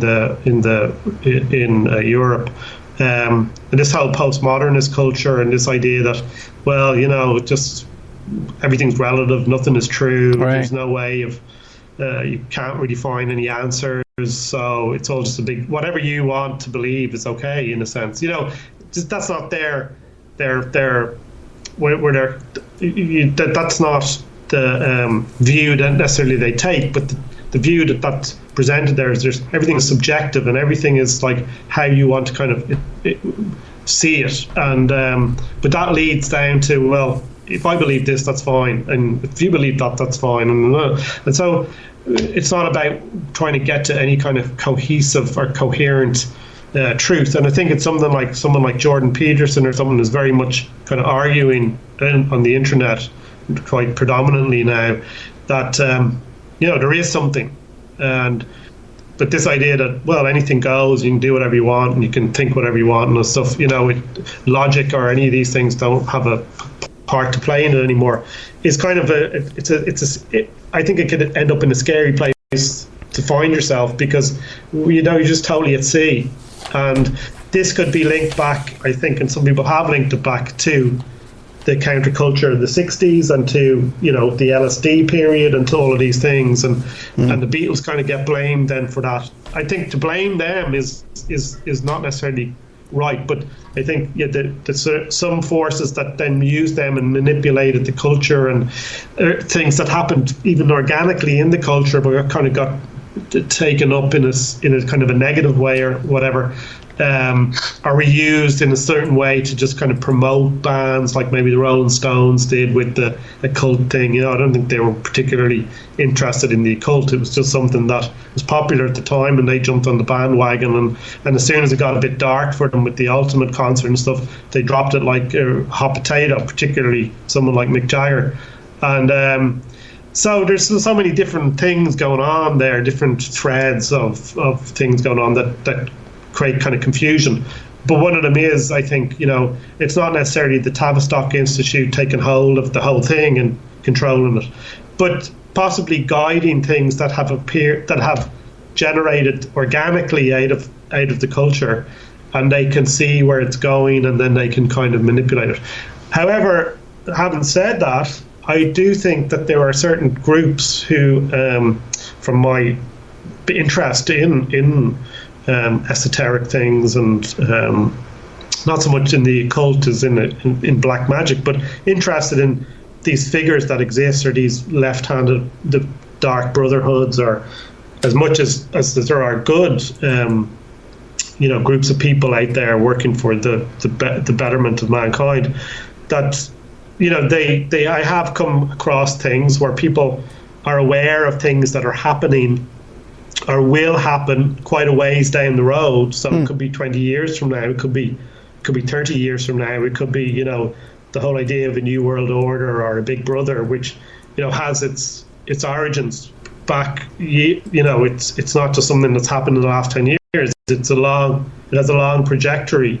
So it's possible as well that these groups could have seen things that might have happened, and through technology appearing, and race relations, particularly in America, the immigrants coming into the UK and stuff like that, that this whole thing would lead somewhere, and they were ready to take control of it or guide it in a certain way that suited their own agendas. I'm sure they have some knowledge of that. But I do think the seeds of it come organically. They're not going to go. They don't know necessarily there's 4 guys over in Liverpool are going to suddenly, but they're aware and they're ready for something like that to happen, and definitely aware that TV and radio is going to help to promote this thing, whatever it's going to be, and that it could also be a flowering of some sort that would allow people to become more aware of themselves and of have a better understanding of the world they're living in and things. So they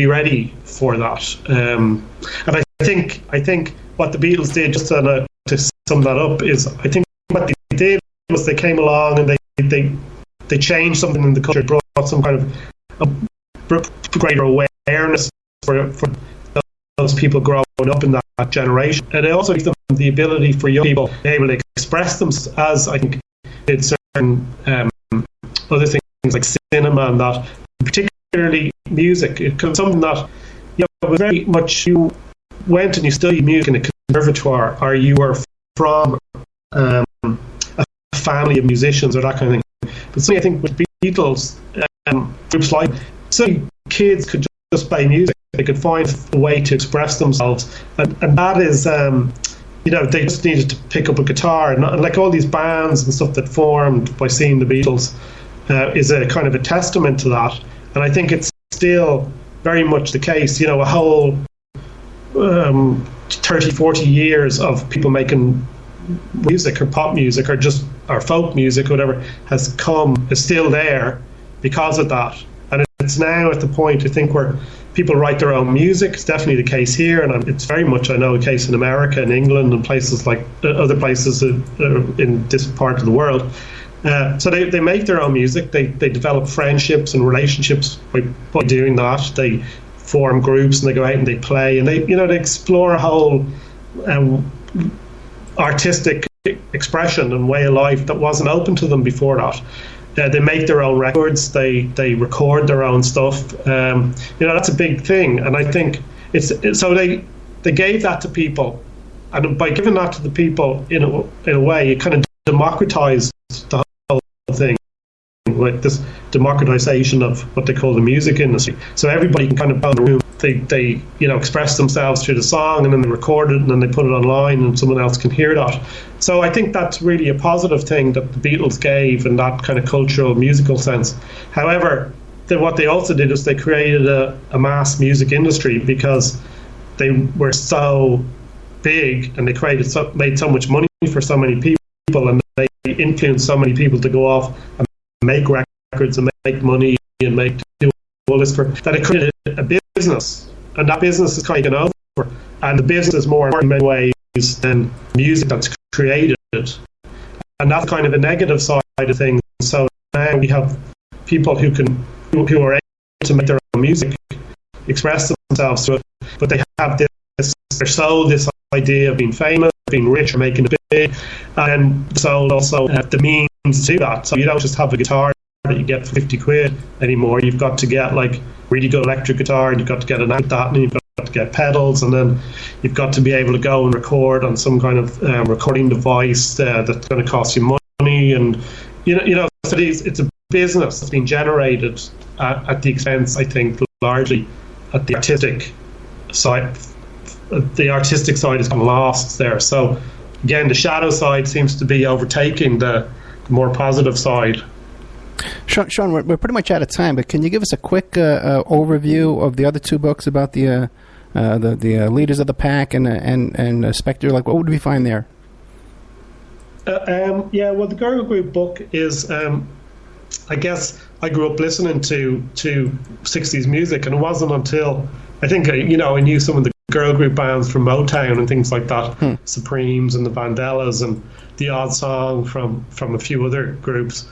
It wasn't until I think maybe it was like 12 years ago, someone just gave me a copy of a CD by the Shangri-Las, and I listened to it, and I was quite blown away with how modern sounding songs do it today, even for and I started kind of hearing that influence on a lot of the music, particularly the male the music I would have listened to from the 60s. And I just kind of went out and find more music like that, and found it to find it. I couldn't find anything on the groups. There wasn't any books really.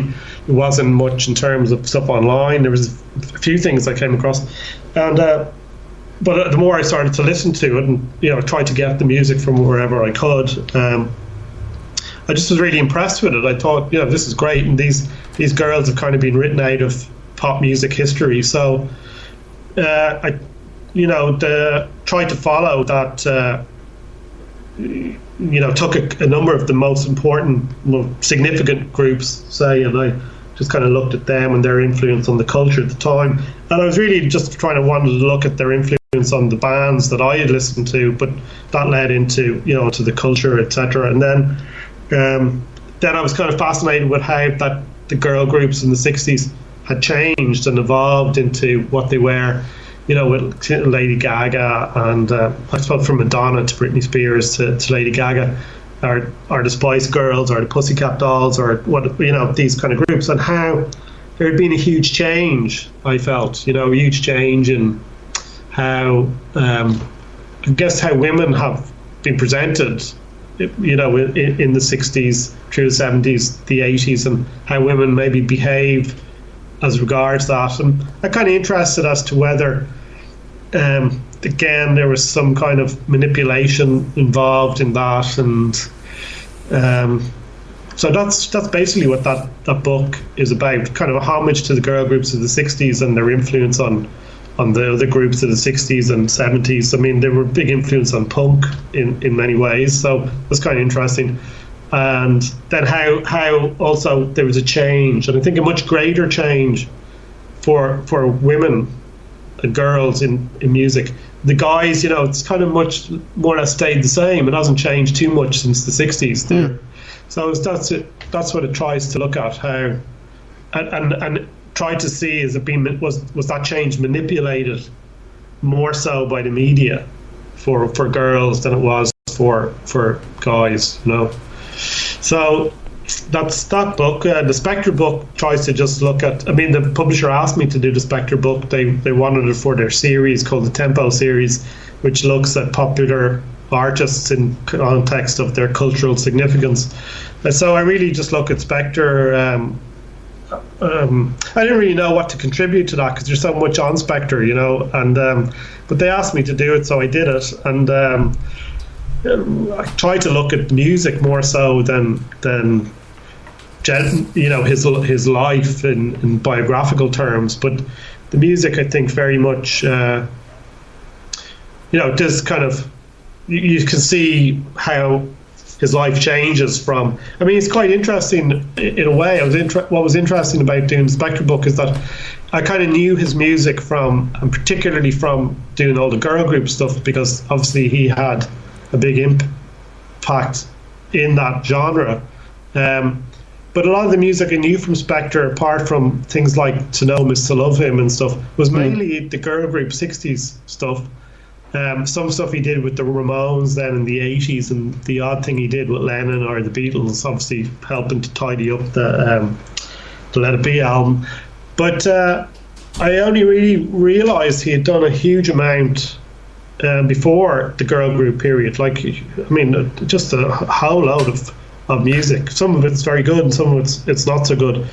I suppose the peak of it is that, when he he creates the wall of sound, and he's got the crystals, and particularly the Ronettes, and this huge, force in popular music. Really, it's hard to realise, I suppose, now, because you're looking back quite a long time, but a real force for about 2 years, which obviously in one way was very influential musically on everything that was going on in pop music at the time, and obviously great for him that he could express himself and have this success, but also seemed to kind of totally ruin him at the same time. Yeah, he's an incredibly powerful guy with a tragic ending.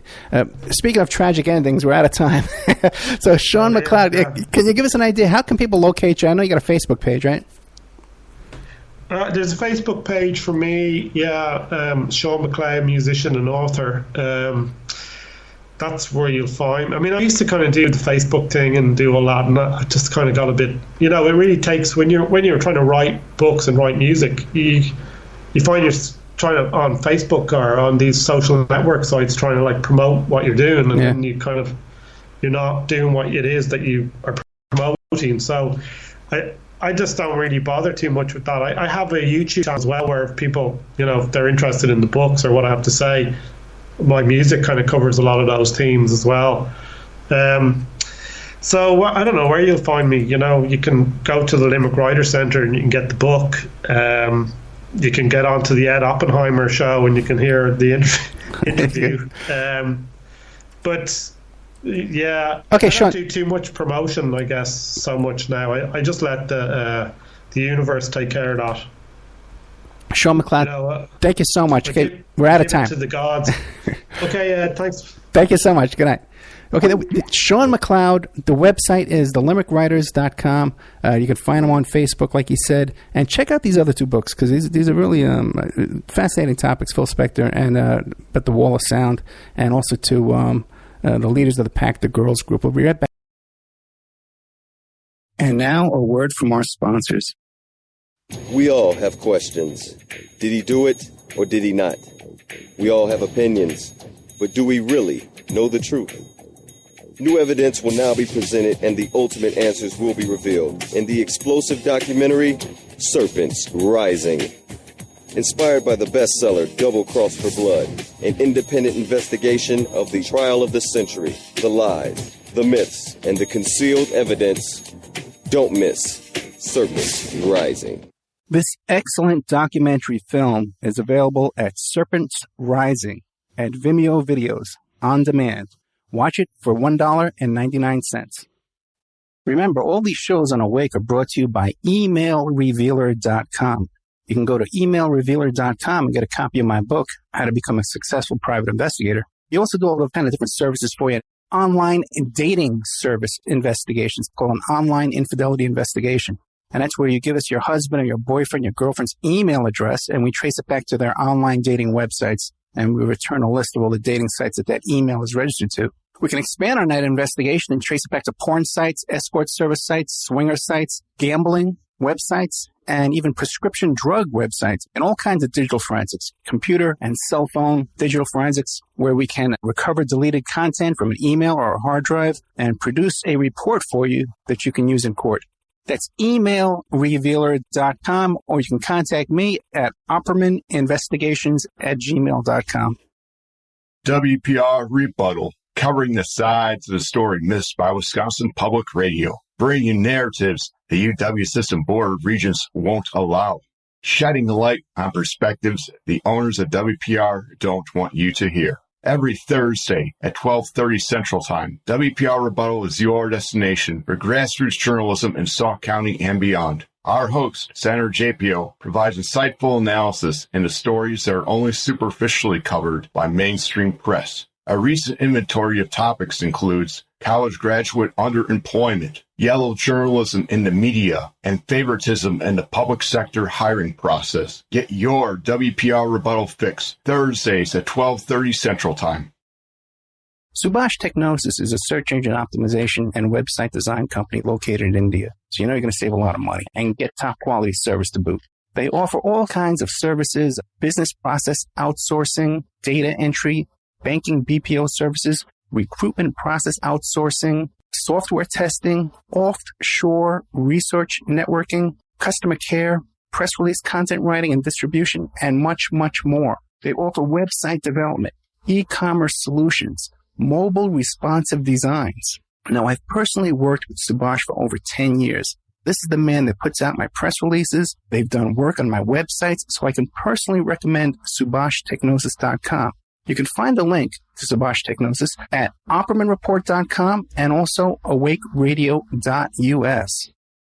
People are waking up. They're standing up to those pushing pesticides and GMOs as safe alternatives for a starving world. What a bunch of crap! I tell you, I'd rather eat dirt. So I drink Life Change Tea. It's an herbal drink, cleansing my body of toxic sludge and nasty chemicals, and of course, ridding the intruders that are hidden in my so-called food. And by the way, Life Change Tea is non-GMO and organic. No fillers, no yuck. Just a great defense against you-know-what. May the supplement force awaken you. Don't fall to the dark side.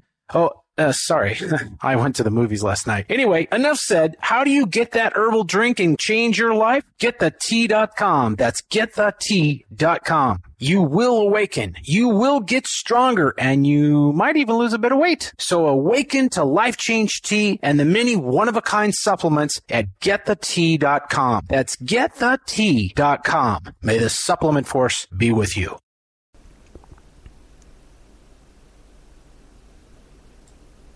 Okay, thank you so much, Sean MacLeod. The book is called Behind the Wall of Illusion, and you can get it at the Limerick, what's that thing called? The LimerickWritersCenter.com. Okay, after this show, I'm going to be doing a half-hour commentary. It's in our special members section, a commentary that we do after every show now. It's about 30 minutes long. I'm going to be telling you about some little first-hand information that's never been reported before about Phil Spector, some information I have about the Paul is dead theory, some little behind-the-scenes info that's never been reported anywhere before, and I'll even tell you about my experience of meeting Mark David Chapman. And you can find all that at OppermanReport.com in the members section. If you want a discount, I'm running a sale right now. You can get 13 months for $60. Just email me directly at